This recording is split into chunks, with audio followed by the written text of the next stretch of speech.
എല്ലാ പ്രിയപ്പെട്ടവരെയും വിശേഷാൽ സ്വാഗതം ചെയ്യുന്നു.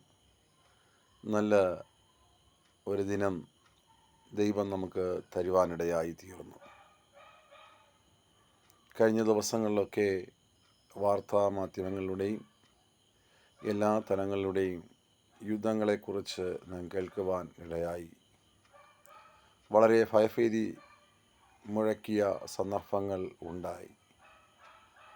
സകല മനുഷ്യരുടെയും പ്രാർത്ഥന കേൾക്കുന്ന ഒരു സ്വർഗീയ ദൈവമുണ്ട്. ഏത് പ്രശ്നത്തിനും ശമനത വരുത്തുവാൻ ദൈവത്തിന് കഴിയും.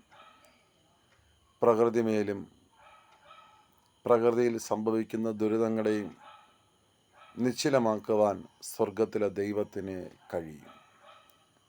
വിശുദ്ധ വേദപുസ്തകം പഠിക്കുമ്പോൾ തീയുടെ ബലത്തെ കെടുത്തിയ ബാലന്മാരെക്കുറിച്ച് നമ്മൾ കാണുന്നു. ചന്ദ്രക് മേശക് അബേദ്നെഗോ അവരുടെ വിശ്വാസം സർവശക്തനായ ദൈവത്തിൽ ആയിരുന്നു.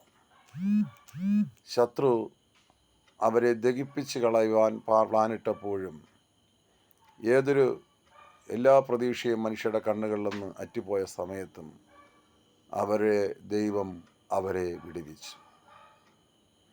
പ്രാർത്ഥനാവീരനായ ദാനിയേലിനെ സിംഹക്കുഴിയിലിട്ടെങ്കിലും അവിടെയും തകർക്കുവാൻ നോക്കിയെങ്കിലും സ്വർഗത്തിലെ ദൈവം ആ ഭക്തനും ദോഷം വരുത്താതെ സംരക്ഷിച്ചു എന്ന് കാണുവാൻ കഴിയുന്നു.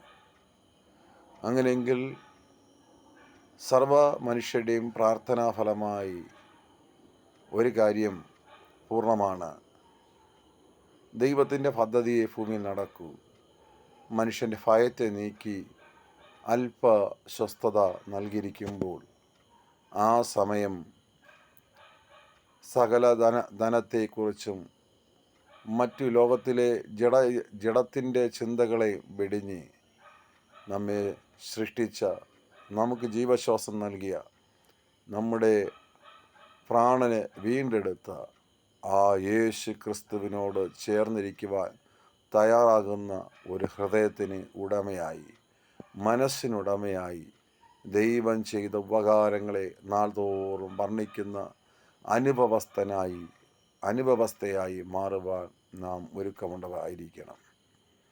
103-ാം സങ്കീർത്തനം പറയുന്നത്, എൻ മനമേ യഹോവയെ വാഴ്ത്തുക, എൻ്റെ സർവാന്തരംഗമേ അവൻ്റെ വിശുദ്ധ നാമത്തെ വാഴ്ത്തുക. എൻ മനമേ യഹോവയെ വാഴ്ത്തുക, അവൻ്റെ ഉപകാരങ്ങളൊന്നും മറക്കരുത്. ദൈവം ചെയ്ത ഉപകാരങ്ങളെ മറക്കാത്ത അനുഭവസ്ഥരായി തീരുവാൻ സർവ്വകൃപാലുവായിരിക്കുന്ന ദൈവം സഹായിക്കട്ടെ.